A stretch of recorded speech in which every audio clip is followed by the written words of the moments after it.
All right. So, okay, thank you for coming tonight. Sorry for the late start. With some trepidation that I address the topic of Soloveitchik this evening. He was not somebody whom I ever met personally, although I was alive during his lifetime, but never much too young to have been his student. But he was the teacher of every single person who, just about every single person who taught me Torah was a Soloveitchik student or a student of one of his students. Right? So that's like a very important in terms of like the chain by which Judaism is transmitted and Torah knowledge is transmitted. That's sort of the significance of sort of the role he played in my own life. And in thinking about this, speaking about, I have maybe a shelf like 2.5 feet wide of books by Rabbi Soloveitchik and about Rabbi Soloveitchik here in my office at the shul, and I have another 8 to 10 inches, maybe 14, 15 inches of books by Rabbi Soloveitchik and about Rabbi Soloveitchik at my home bookcase. So it's a lot. It was a lot to go through. I didn't read all of them, but it's a lot to ponder, a lot to weigh. So I tried to bring some selections of some of his writings that sort of get to some of what the significance of his thoughts and what it meant. And this is still like a very, very live issue. Like there's still a lot of new scholarship about Rav Soloveitchik being written, and there's also a lot of polemics being written about Soloveitchik. He's a contested figure within the modern Orthodox community. He is, sort of like the last. Because he loomed so large. Because just about every rabbi and teacher and person of religious influence in our community was his student or a student of his students. Then trying to define his legacy and control his legacy and understand his legacy therefore becomes an act of legitimization. And a scholar, William Kohlbrenner, just published a book about Soloveitchik using literary. He's trained in literature, and so he's using literary analysis to analyze Soloveitchik's work. And he wrote an essay he published this week calling for we have to kind of break free from we have to kill him in order to revive him. We have to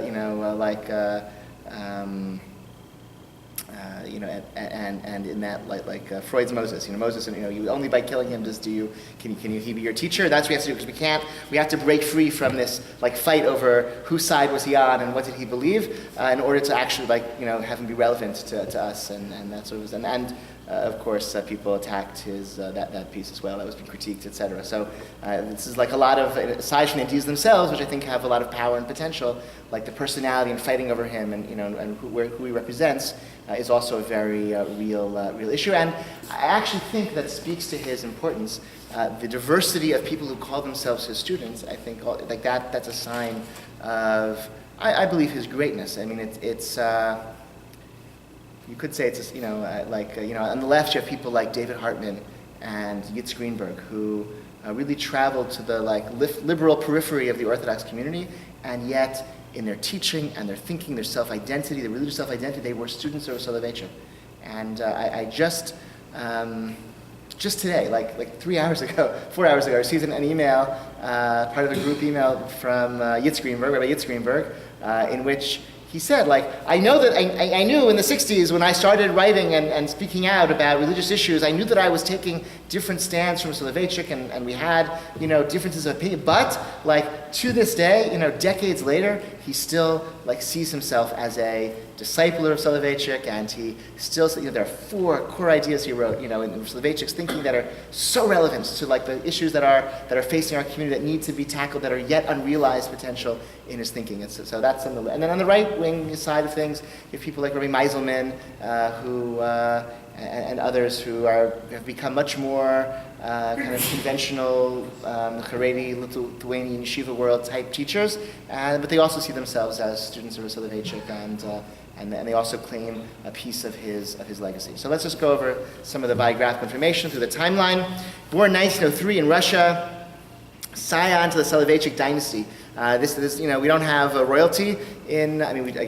We do have royalty in the Bible, but we don't have royalty otherwise, except if there is his dynasty. The Soloveitchik family is a sort of royalty. His great-grandfather, whom he's named after, of Yosef Dov Levi Soloveitchik, known as the Beit HaLevi. His grandfather was Reb Chaim Brisker, Chaim Soloveitchik of Brisk, who revolutionized the way Talmud is studied, was studied in the Lithuanian yeshivas. I was taught about him last year, and you can watch the video. For those of you who missed it, or if you were there, you can still watch the video. His father, of Moshe Soloveitchik, was also a really important rabbi and teacher. His uncle, Rav Velvel Soloveitchik, went to Eretz Yisrael and established the Brisker Yeshiva in Jerusalem, which still exists. And his mother's side also had, from a very important rabbinic family, the Feinsteins, the same family as Rabbi Moshe Feinstein is from that family. That was Rav Soloveitchik's mother's family, so she also came from a distinguished rabbinic family. And he received a traditional Talmudic education, but he also went to gymnasium and received a good, very, very good secular education. In 1924, he entered the Free Polish University in Warsaw. In 1926, he enrolls in the Friedrich Wilhelm University in Berlin. In 1930, he defends his PhD dissertation on the philosophy of Hermann Cohen. Hermann Cohen was a Jewish neo-Kantian philosopher who thought that Judaism was the true Kantian rationalist faith. In 1931, he marries Dr. Tanya Lewitt.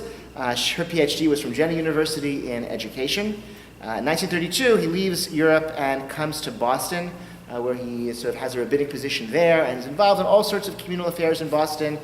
He gets into fights with the butchers over kashrut issues. In 1937, he establishes the Maimonides School, one of the very first Jewish day schools, and still, it used to have the reputation as the best Jewish day school. In the modern Orthodox world, I don't know if that's true anymore, but it is true that it used to have that reputation. When I was in college, that was the reputation. The high school was founded a few years later. Maimonides is noteworthy for many things. Among the things that it's noteworthy for at the time of its founding was that it was a coeducational school, and a fully coeducational school where boys and girls studied all topics together in the same classes with the same teachers, including Talmud, which is not something that had been on part of girls' educations. In many girls, it existed in some places, not in other places. It was a important innovation at the time when Maimonides was founded. 1941, his father, Moshe Soloveitchik, who had previously been in the United States, dies and was been teaching in New York. So Soloveitchik is also then appointed to be a Rosh Yeshiva at the Yeshiva at Yeshiva University, RIETS. The title Rosh Yeshiva suggests there's only one of them. There's one head of the yeshiva at Yeshiva University. Like every senior faculty member in the yeshiva is called a Rosh Yeshiva, so maybe it's akin to like a full professor or like an endowed professor, something like that. Each Rosh Yeshiva has his own little fiefdom. I think, however, that when Rosh Soloveitchik was a Rosh, he was like first among equals, right? Maybe technically he might not have had any formal primacy over the other Rosh Yeshiva, but I think my sense is that his reputation and authority was much greater. Which doesn't mean that he always got his way in the affairs of the yeshiva, but I think he was the dominant religious figure from the time of his arrival, 1941, for the decades that he taught there.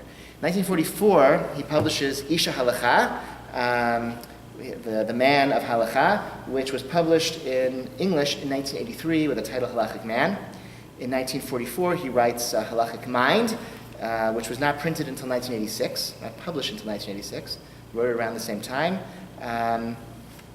1964, he publishes Confrontation, a very important essay on interfaith dialogue, where he takes a very cautious stance. This is the time of Vatican II. This is the time of blossoming of interfaith dialogue, and Soloveitchik is very, very cautious, has a very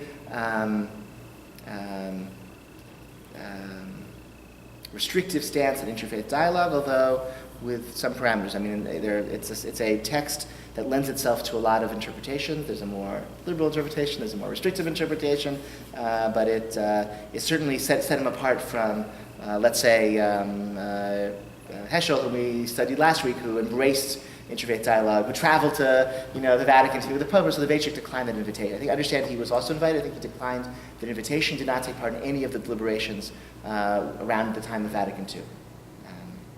1956, it's out of order. 1956, he published Kol Didi Dofek, his book of It's a book of post-Holocaust theology, in a sense. It's also a book in which he lays out his philosophy of Zionism. It was published in English in 1990, I think for the first time, and also in subsequent editions with various titles. It exists now in English as well. 1965, he published The Lonely Man of Faith. This was published in English in the journal Tradition and subsequently in book form multiple times. 1967, a hard year for him. His mother, his brother, and his wife all died in the same year. It was a very challenging year. And his son, Rabbi Chaim Soloveitchik, Dr. Chaim Soloveitchik has noted that his teaching style changed after that year, that he was much gentler in the classroom, that he used to be, as a teacher, fierce and terrifying, and he mellowed somewhat. So his students in the 68, 69 through the 70s experienced a much mellower Soloveitchik in the classroom, the Beit Midrash. The brother who died was Rav Shmuel Soloveitchik, who was a chemistry professor. Rabbi Bravender said about Shmuel Soloveitchik, said that he called him the funny Soloveitchik. The story that Rabbi Bravender said every year on the anniversary of the yahrzeit of his father, Soloveitchik gave a major yahrzeit shiur, which was a mix of sort of halachic, Talmudic analysis and Jewish philosophy, and many of those lectures have been subsequently transcribed into Hebrew and published. They were given in Yiddish, in very fine Lithuanian Yiddish, not the way Chassidim speak, but like good literary Lithuanian Litvak Yiddish. So like all lovers of Yiddish literature would go also to these Talmudic lectures. Like the editors of the Forward, who were the atheist socialists of the Forward, would go uptown to hear a Soloveitchik lecture because the Yiddish was so good. It's like a whole auditorium was filled with people. That didn't fill the auditorium, but like mostly it was students and people who appreciated the Torah scholarship. But he filled an auditorium. They were incredible lectures. So Rabbi Ravender told me, I heard him say that he encountered Shmuel Soloveitchik, the funny Soloveitchik, on his way to one of these lectures. I have to go because he does all these stories about my family, and I don't know the stories otherwise. I never, these are stories about my family that I didn't know happened, so I have to go. So it's any event. 1968, Tradition published 3 English language essays: The Community, Majesty and Humility, and Catharsis. They had all been, written and processed years earlier, but they're all published sort of in the same time. And they're all available now in book form in various ways. 1978, he first publishes Ubikashta Misham. This is a book that he originally wrote, a first draft of also 1944, 1945. It was meant to be a companion to Isha Halacha, and he called it Isha Elohim. Isha Halacha is the man of Halacha, Isha Elohim, the man of God. That was so Isha Halacha is the relationship towards Torah study and towards the world of Halacha, and Isha Elohim was about the phenomenology of the individual's quest for God and closeness to God. And they were meant to be kind of companion works, except for some reason he waits until 1978 to publish it. It's not translated into English until 2006. Maybe it might have been, I think it was actually 2008. I think that's a mistake, I believe. 1986, he ends all of his public life. In the early 80s, he had withdrawn to a great deal from teaching, to a great deal from his sort of public role. In 1986, he stops teaching altogether. He suffered from Parkinson's and Alzheimer's in his final years and dies in 1991 on Chol HaMoed Pesach. Some of his sort of last, two of the last sort of public things he did. 1982, he insisted that the Mizrahi, the religious Zionist political party in Israel, vote in favor of the Commission of Inquiry following the Shabra and Shatila massacres in Lebanon. This was two Palestinian refugee camps that were infiltrated by the Christian Lebanese allies of Israel under the watch of the IDF, and several hundred people were massacred over a night. And it was an eruption in Israel, a big scandal, and Soloveitchik and the Mizrahi wasn't sure if they were going to vote for this Commission of Inquiry, and Soloveitchik told them he would resign from the Mizrahi if they didn't, and made them vote in favor of that Commission of Inquiry. Another important kind of step that he took, one of the final kind of public roles that he took, he refused to sign the Rosh Hashiva's letter condemning women's tefillah groups. The women's mincha service that we have occasionally here at And Anshe Shalom, it developed in the 1970s on university campuses, and 1980s spread to a handful of Orthodox congregations and private homes in various places in North America and in Israel. And 85, I believe, 1985, 86, a group of Rosh Yeshiva at Yeshiva University wrote a letter, sort of all co-signed a letter saying it was absolutely forbidden to pray in this way and to convene these types of prayer groups. And Soloveitchik refused to sign that letter. I was told by one of his students that Dafka, not that he liked them, but that he didn't feel they were forbidden and didn't want to foreclose the possibility that somebody might find use in them or a community might want to adopt them. Okay, that was a long overview. Let's look at some text. It was very, very hard to pick. If we just sat and read these, it would take us the next 45 minutes and we could all go home. But I think so we'll be a little bit selective. But I want to, again, these are things that speak to me, that are important to me, and I think you can get a sense of who he was. So the first, maybe it's not the most important, but I just love it so much, so we're going to have to. This is from there you shall seek, that's the English translation of Uvikashta Misham. And it's about himself, who he was, his personality. Father's lectures were delivered in my grandfather's parlor, where my bed stood. It was my custom to sit on the bed and listen to my father talk. He spoke regularly about Maimonides. This is what he did. He would open the Talmud and read the passage.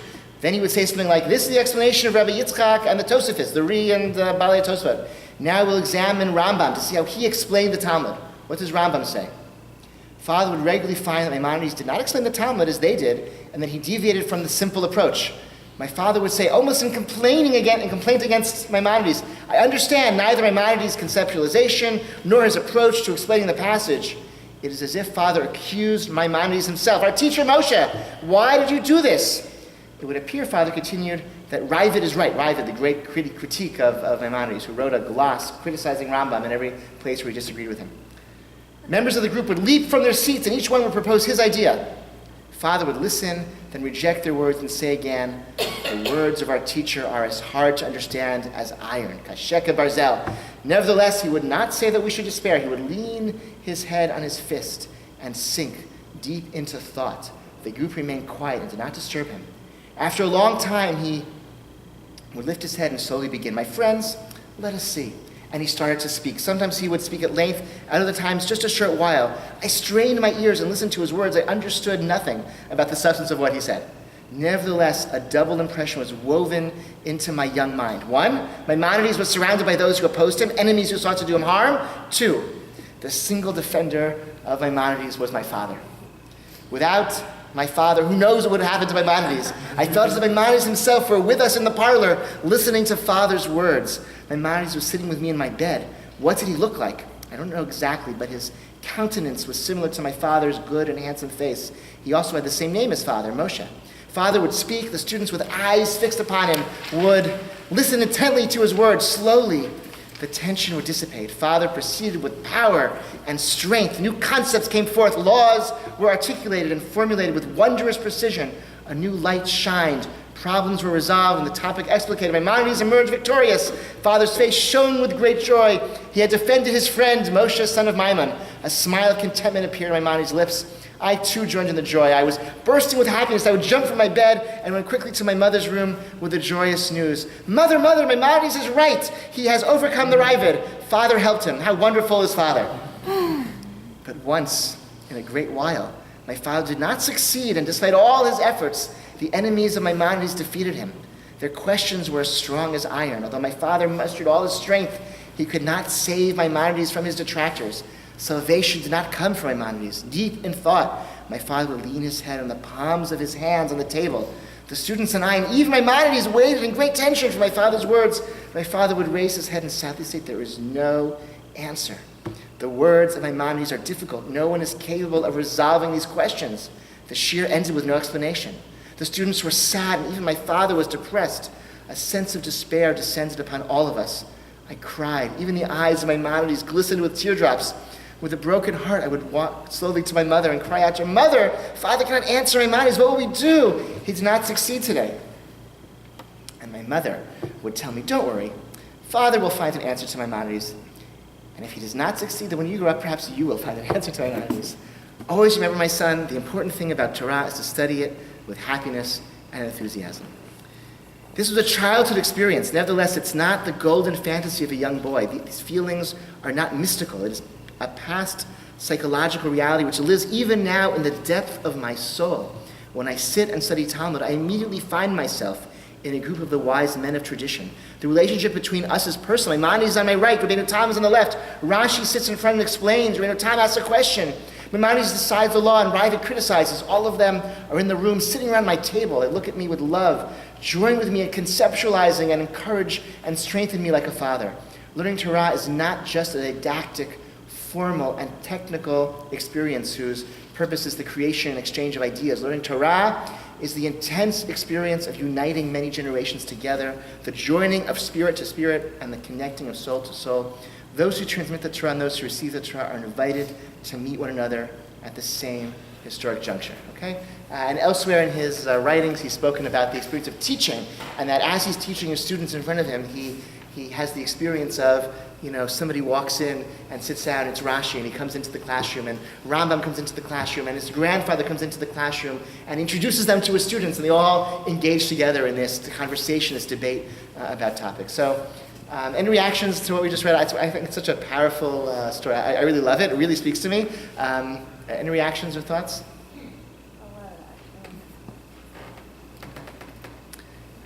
What do you see about? When you see the drama, of Torah study, that Torah study is creative. It's not just what did he say. It's no. Let's look at problems and let's try to solve them. Rabbi Soloveitchik, as a teacher, also heightened this drama. I mean, he really played it up. He would present a contradiction, a Talmudic contradiction, problem in the Rambam, and we can't figure it out, and people would make suggestions. He would raise hypotheses and reject them, and then after many minutes or hours, something maybe days, I don't know, I remember that my my grandfather had a conceptualization, a hakira that could explain this whole, and then everything would all be resolved and there'd be a solution found. I suspect so he knew the solution in advance, but as a dramatic effect, the impact of the class, he wanted them to feel that he wanted to give them digested material. He wanted the sheer experience to be one of real struggle. And he rethought material, gave different answers to the same question, different years. It wasn't pat for him, but there certainly was this drama. Okay. Do you have any idea how old he was when he was experiencing all this stuff? Oh, I mean, sitting let's say 7-year-old, 6 years old, I don't know, he's listening to the shir in bed. But he's writing this, the first he met as an adult, Okay, so that's one piece of, okay. Yeah? I kind of like the latter point about sort of putting everyone at historical parity. You can have this sort of intergenerational conversation. Yeah. It's like, the people in the room versus someone from right. years ago. Yeah, so you like that, but I guess it's worth that you raise it. That's not the only way one could engage in Talmud study, and that's not the way, for example, Talmud is studied in universities. And as he's writing this in the, whatever, in the 40s, 50s, 60s, as he's writing the first draft and second draft, whatever, that's not the way Talmud was being taught, for example, at the Jewish Theological Seminary, which was just, a mile or two away, from where he was teaching in upper Manhattan, where Talmud and Halakha was taught historically, right? Where you don't have that, you look at the text at what did the first generation of Tanaim, what did they have to say? And let's look at the next level, the next layer of the debate, and what did they say, and how did they understand the earlier layers? Is that the only possible way to understand that earlier layer? And each level of the historical progression of the topic is analyzed at its own time and place, without the assumption that everyone is sort of contemporaneous, synchronous, having the same debate. And yeah. I think along with what you're saying, I think he's kind of telling a story, but also kind of showing that he's aware of this ahistorical approach to Talmud, and then he's also kind of, shedding light on this new, like you call it a new criticism. I think Wolkenfeld called it, he used that as a new criticism, right? That Maimonides himself is waiting to see what the answer is. If Maimonides wrote it, then we would probably have an answer for you. Right. It would be like, okay, it's a contradiction. So the idea that it's a creative process, but being I feel like at least the Rav was aware that it's a creative process. that this is sort of an ahistorical experience. Right. It's a new experience that Right. developed in Lithuania in the 1900s. Right. And he's saying it's a powerful, experience, but it's not the only way you could possibly tell them. Or it might be the way he might. I don't know. Maybe his preferred method. But Yeah, I think he's aware of the fact yes, that it's a it choice. doesn't really make yes, sense. yes, it's a choice. It's a choice. He's saying I'm choosing to teach Torah this way because I think there's a religious value in the melding of the generations that this method of Torah study affords. But he's definitely aware that there are other ways that Talmud is studied and Torah is studied that he is choosing not to embrace. So this story is. So thank you for bringing that to the fore. Yeah. I think doing it this way, it allows for the arguments to be alive. So that it's not, you can't say that it was this generation closed that book, now it's moved on to this. Yeah. But you really are forced to engage in a different way. It's very exciting. Yeah. So, I agree it's exciting. This is also mostly the way I was taught to study Torah, but I was also exposed to historical methods, which also I think bring their own power and have their own what to say and advantages. There's a story when Beit is an academy of advanced Torah study in Israel. When they were founded, they went to, I think Rav Amital actually, went to speak to Rav Amital for advice and his blessing when they were founding Beit Marshah. And he said, in yeshiva we use the present tense in speaking about Maha Rambam Omer. Right? What does Rambam say, right? What does Rashi say? Because they're alive, they're here, they're speaking to us. And in the university, it's Maha Rashi Amar. What did he say in the past tense? Because it's something in the past you're analyzing from critical distance. What's your institution going to be about? And the response he said, whichever of the founders was at the conversation said, at Beit Marshah we're going to say Ma Rashi Amar Lanu. What did he say to us? So we're going to kind of try to meld. We're going to have that historic consciousness, but we're going to use it to answer really questions of existential meaning to us today. So I think there is a meld that's possible. That to me is very compelling. But okay, so Halachic Man, perhaps the most famous of his works. It's a defense of a type of Torah study and a type of relationship towards halakha, a relationship towards the world. Let's look at this paragraph also inside. Don't worry, I promise you we're not going to read everything inside. We will end it in timely fashion. When halachic man looks to the, I guess we started at 9:25. We started at 8:25. We're going to end 9:25. That's my okay, so no one should be. When a halachic man looks to the western horizon, and this also, if you were here last week, this to me I was very reminded of this passage when Dr. Shorsh read that piece from Heschel about he sees the sun setting. Oh my gosh, I have to daven Mariv. This is a different kind of sunset scene. Okay, when a halachic man looks to the western horizon and sees the fading rays of the setting sun, or to the eastern horizon and sees the first light of dawn and the glowing rays of the rising sun, he knows that this sunset or sunrise imposes upon him anew obligations and commandments. The recitation of the morning Shema, tzitzit, tefillin, the morning prayer, etrog, shofar, hallel, and the like. Sunset imposes upon him those obligation commandments that are performed during the night. The recitation of the evening Shema, matzah, the counting of the Omer, etc. The sunset on Sabbath and holiday even sanctifies the day. The profane and the holy are dependent upon a natural cosmic phenomenon, the sun sinking below the horizon. When halachic man chances upon the mighty mountains, he utilizes the measurements which determine a private domain, Reshut HaYachid, a sloping mound that attains a height of 10 handbreadths within a distance of 4 cubits. When he sees trees, plants, and animals, he classifies them according to their species and genera.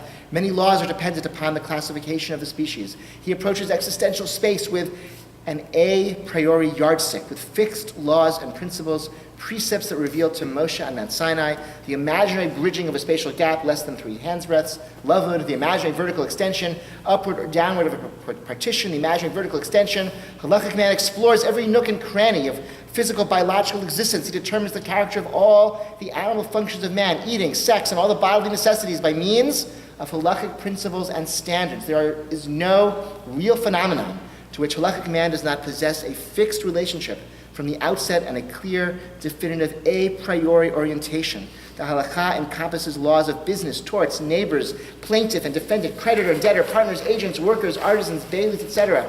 Family life, marriage, divorce, chalitza, sota, conjugal refusal, the respective rights, obligations, and duties of a husband and a wife is clarified and elucidated by it.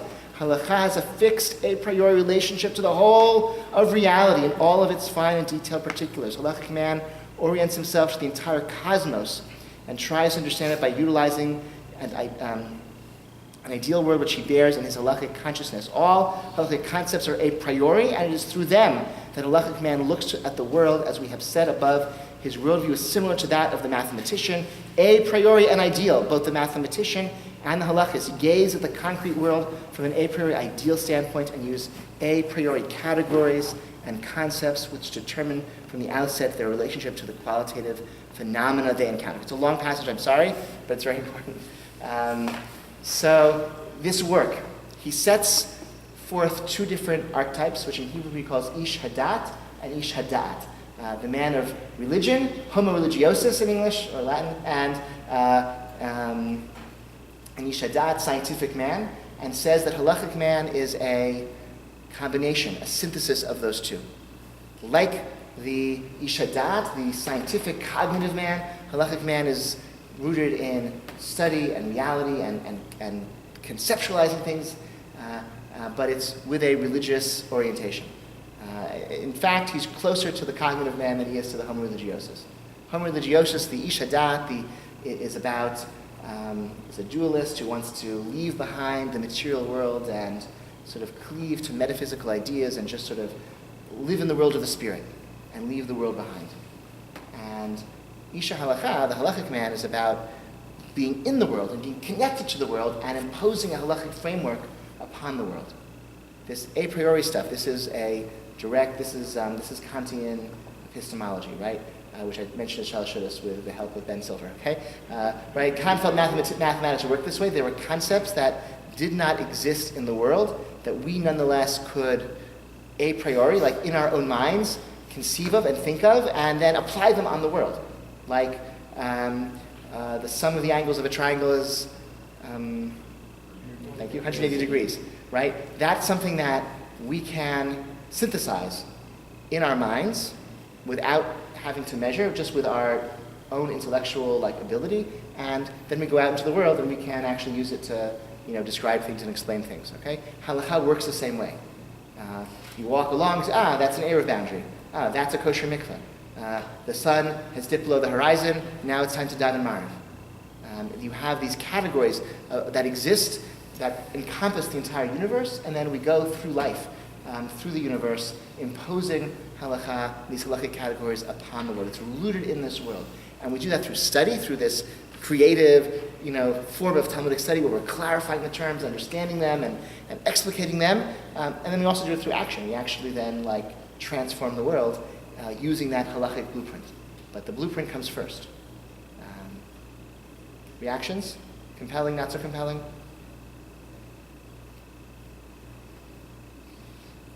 Homo religiosus. Homo religiosus, I don't know, who's halachic man? Well, obviously, Chaim. Obviously. So halachic man is not Soloveitchik himself. I think that's something which halachic man would not have written halachic man, right? He says with Chaim. He alludes to it, that he like the epigraph, he alludes that it's his grandfather. So it's a particular type of being that he wants to defend in Isha Halacha. It's not his own Midrash Rabbi. He said that Ubi Kashta Misham, from there you shall seek, is the fuller explanation of his own kind of religious stance. Halachic man is about defending a certain type of Talmudic worldview, particularly exemplified by Chaim, his grandfather. So people find it harsh at times. I think this is, it's a very powerful passage. I don't know, you see you could see a sunset and be the beauty, I have to, my soul is singing by the red tones as they, go over the ocean. Or you can be all right, time to daven Mariv, sun is set, right? Because now, I know, it's a, it's a new halachic category has occurred, right? I know some people could see that as stultifying or dead, yeah. God was never mentioned. So the structure is halacha comes from somewhere. So it comes from God, but there's a great deal of human creativity that is necessary. It's like mathematics. So in some ways, mathematics also mathematics wasn't revealed by God, but the Torah was revealed by God in the same way. But mathematics is also creative, right? That's sort of interesting. Mathematics is very, very creative, and people make new discoveries in mathematics. And kind of the neat thing is that these things that people thought of in their minds, without doing experiments, just by thinking, you can then go out into the world, and it helps you it explains things in nature, right? That's kind of cool. So that's we have the Torah is from God, but the Torah Sheba'al Peh, the oral Torah, that process of discovery, like Soloveitchik's father defending the Rambam. Like, what does Rambam mean? We don't know. It makes no sense. Let's think, and then here's a new idea that nobody's ever thought before, and now we understand the Rambam. And maybe with that new insight, there'll be an actual practical halachic difference. That we'll practice halakha differently based on that new discovery we just made. So it comes from God, but there's a great, the character, he's like a scientist. He's like a scientist. There's a lot of, again, like that first text we saw, there's a lot of heroism there. It's a very bold, heroic image of the halachist. God is the source and like an orienting point, but the act of Torah study is a human, cognitive, intellectual act. So the relationship with God, that's the subject of the other book. That's it's not so much, it's not. Hasidim fear God, Litvaks fear the Shulchan Aruch. That's an anti-Litvak calumny. I think in his other writings he speaks more about God. I know you're making your way through it, and does that sound like a fair assessment? As somebody who's in the midst of reading through Halachic Man, I don't. The relationship of humanity, because metaphysics is not the. No, he's very, the book is very anti. Like the homo religiosus is like God obsessed and wants to leave the world because of his obsession with God. That's not our mandate as people of Halakha. We're supposed to impose Halakha on the world. And there'll be in the world to come. You'll be rewarded. You'll bask in the presence of blah blah blah. Okay, but but that's not religiously meaningful because I have mitzvot to do and I have Torah to study. So let me focus on that. Well, he talks about the halakha sort of actualization and realization of it is what brings God into the world. Yes. So that's what makes the home for God. Whereas the homo religiosus goes the other. Right. It looks to bring the world up to God. Correct. So when the world is molded in light of the halakha, that is a godly world. That's a little different though than what a convention, maybe homo religious, right? Like what most or many a more stereotypical classical religious person thinks of as their God cleaving, right? So is the halachic man imposing these concepts in the world or seeing these concepts in the world? Imposing. I think he's imposing, meaning because you see the mountain and you see the slope. Okay, you measure it, and I have a category in my mind of Erev boundaries, and I look around and I see bam, bam, bam, bam, bam. There they are, beautiful. Now I have my Erev because I've created these concepts through Torah Sheba'al Peh, through Torah study, and then I go out into the world and I see, oh look, that's the right height. That's my Erev boundary, beautiful. So it's there. I guess it's there in the world. I didn't build the bridge. I didn't build the slope, but I'm the person who built the train track, the metro tracks in Ravenswood didn't intend to make an Erev boundary. We did that. We went and saw something that somebody else built for another. We said, oh look, that's an Erev boundary. But the halachic concepts are a priori. You're not making them up and bringing them there. You're recognizing them and seeing them when they are there. Oh, I think a priori means but it's in my mind. It comes from my mind, not from the world. Right? So they exist in the world, but I conceive of them in my mind. I didn't derive them from the world. Like triangles, some of these angles of a triangle, 180 degrees, I didn't learn that from the world. I can see it in the world once I know it. But I didn't learn it from the world. I learned it from my mind, and then I saw it out in the world, and I went to look for it. I would think that a priori, the way it was being used before, is that these are the categories in halakha which transcend time and place, and by attaching them to what you do and so forth, it's not like you're making up, putting on tefillin a priori from God. From comes the halachic. I think it might be. Yeah. I think it might be more than that, and I actually meant to write this out in a paragraph and send it to somebody who knows more than me and say, is this really fair to say? So I didn't do that, so I'm going to say it anyway. I think in some cases it may be more. There may be halakhic concepts that don't exist. I mean, tefillin, they're there, they're a pair of tefillin, so that's all. But let's take a concept like Eretz Yisrael, or Shabbat, or Seder Kochavim, Bein Hashmashot, the land of Israel, and the sanctity of the land of Israel. The sanctity of Shabbat, nightfall. These are the land of Israel as a halakhic concept doesn't exist until, right, human beings define, like, this is going to be a place where there are going to be certain rules that pertain. That, there's no ontological existence. And we can actually say there is no in the thing itself of land of Israel, Shabbat, Truma. Like there's no like an apple with the sanctity of Truma and an apple that's chulin.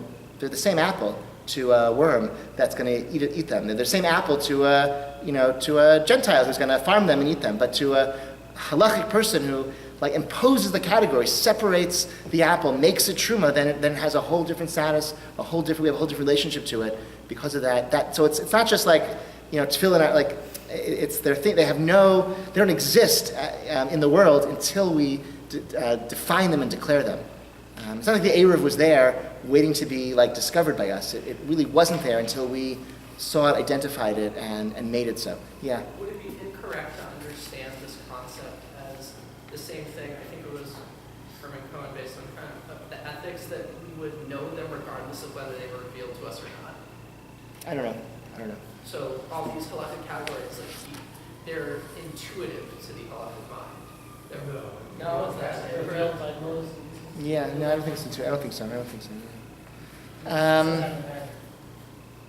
know he said revealed, but the question is whether, yes, they were revealed. I don't think they're intuitive. I think it's about discovery, creativity. I think God gave us, wanted us to find new things in the Torah.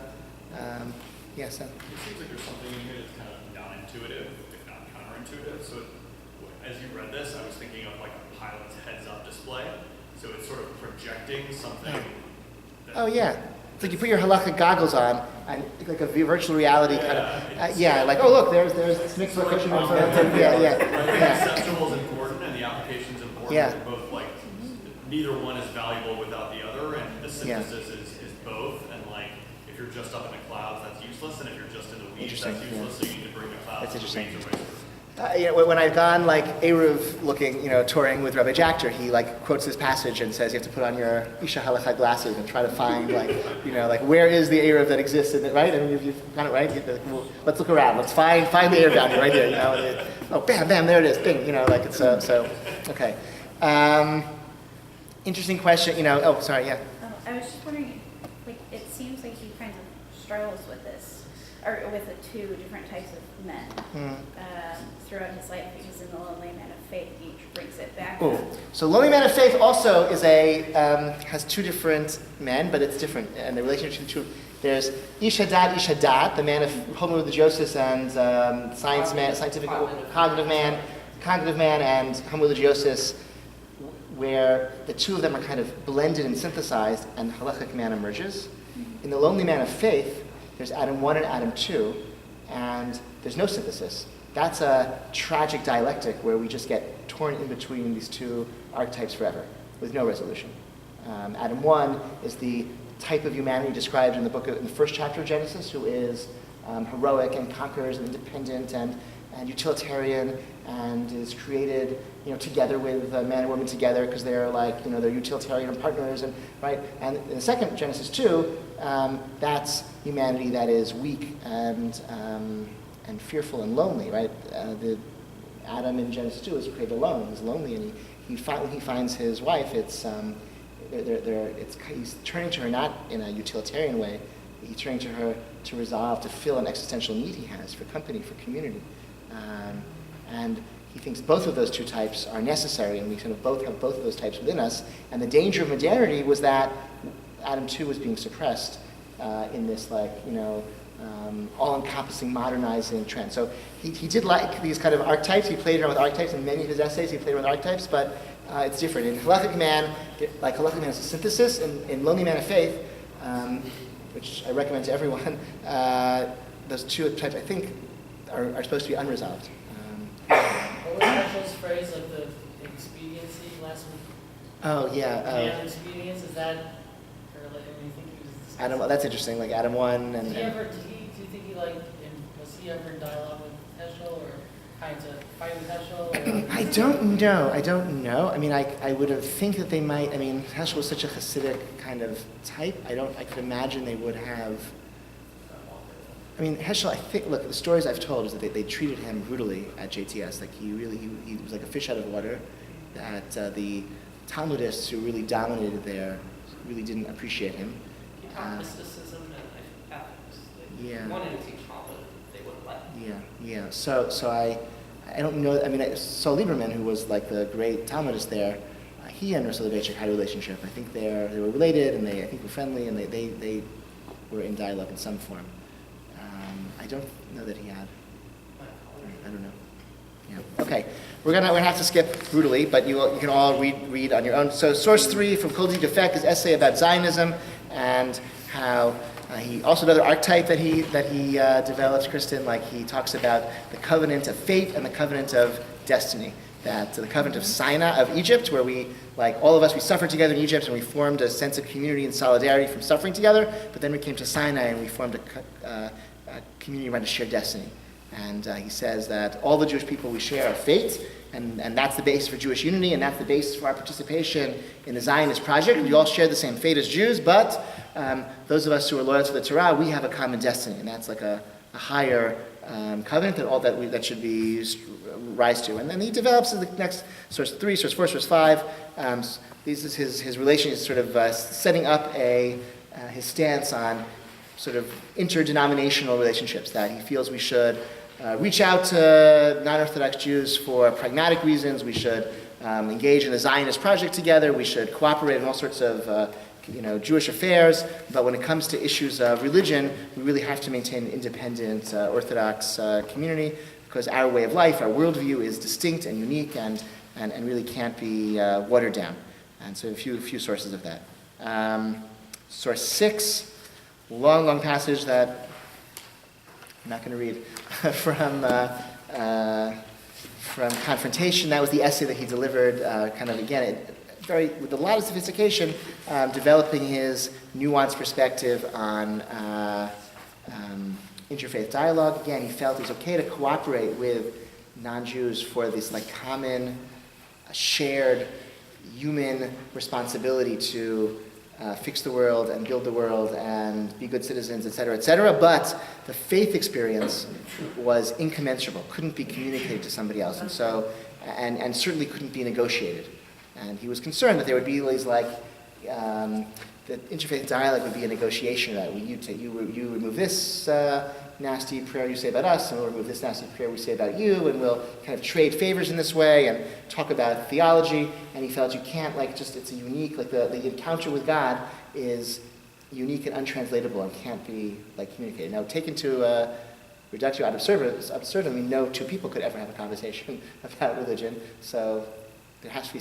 So clearly some conversations are possible, but he was very, very cautious and hesitant about interfaith. He had did not trust the Catholic Church. That was also a piece of it, another really very, very skeptical of their motives.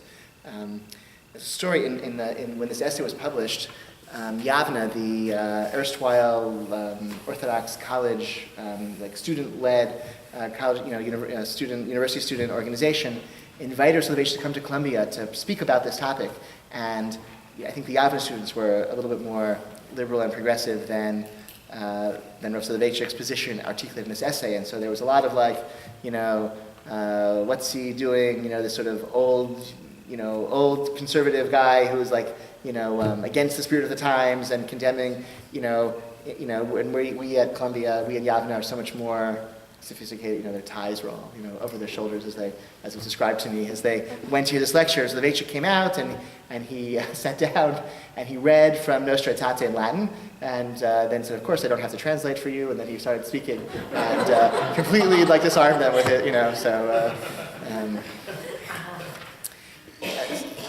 There's some very, very thoughtful. This was 1964, so 2004.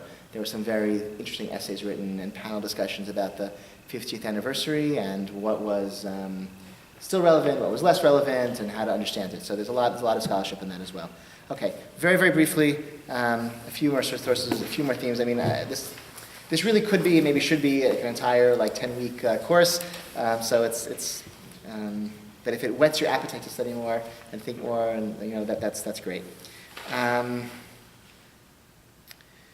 I just wanted to, let's look at source 8. This was a letter, source 7 and 8 are letters about coeducation and teaching Talmud and Torah Pet to girls and to women. Letter 7, he says, I'm not going to answer you because, I don't want to, if I answer you, everyone's just going to argue about it. And he says, we have reached a stage in which party lines and political ideologies influence our halakhic thinking to the extent that people cannot rise with partisan issues to the level of halakha objectivity. Some are in a perennial quest for the liberalization of the law and its subordination to the majority opinion of a political legislative body, while others would like to see the halakha fossilized and completely shut out of life. I am not inclined to give any of these factions an opportunity for nonsensical debates.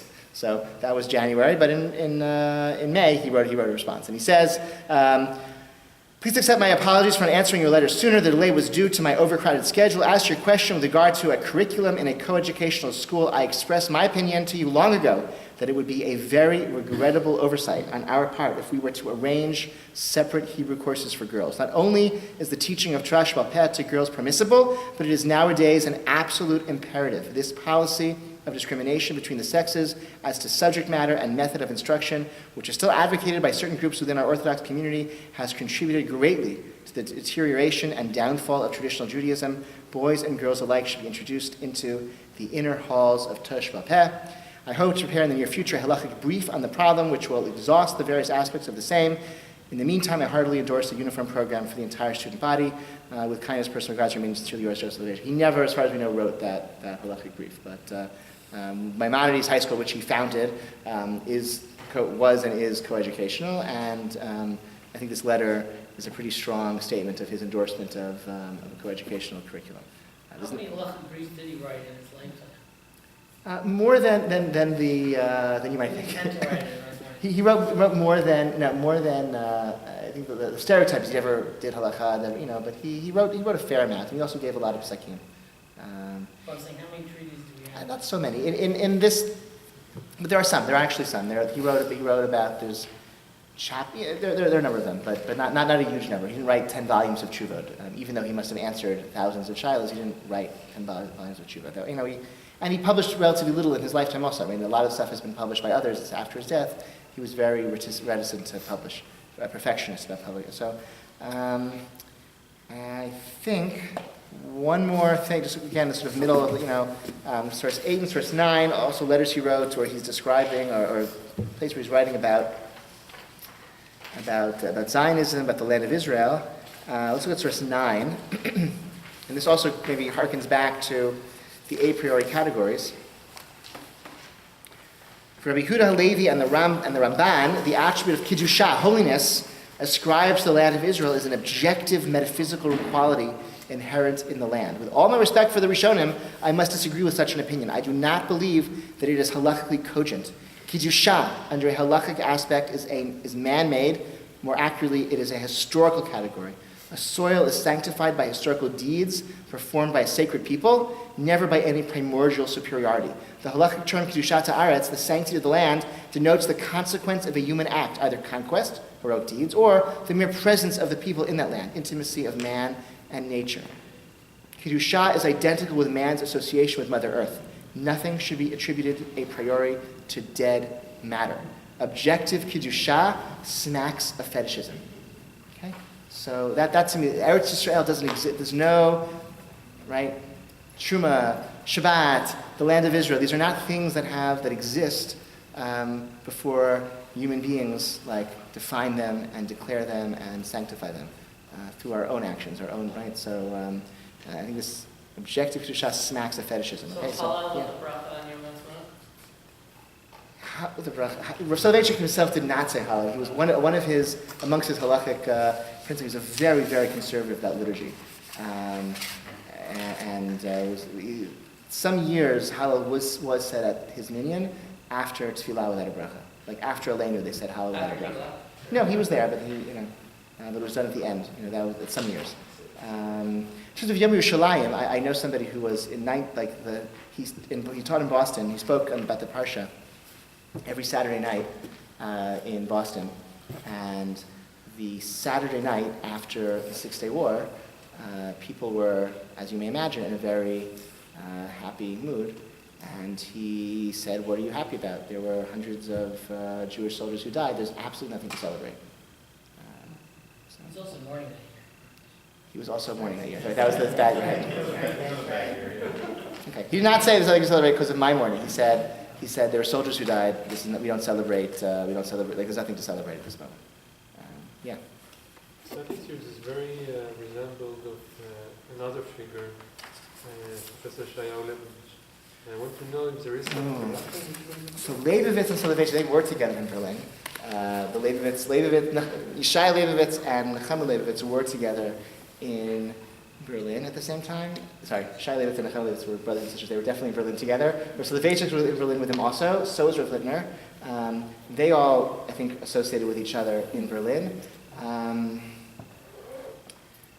There's some real important differences between Leibovitz and Soloveitchik, and I don't feel that I can adequately respond right now to that question, especially at 9:25, and I promise you to end now, which is a convenient way for you to escape your question. But I think there are a lot, the commonalities are not facile, but I think there are important differences that need to be, that deserve to be fleshed out. But for a different time, okay? I'm sorry. So maybe we'll talk about it some other time. Okay, it's 9:25. I will stick around a few more moments for other questions or comments, but thank you so much for coming. Next week, Tamar Ross, who is a living scholar. She's a sort of a postmodern thinker and an important theorist of Orthodox feminism. So we will study some of her thoughts and learn about her next week. She's living now? She's still alive, and please God in good health as far as I know. So, yeah.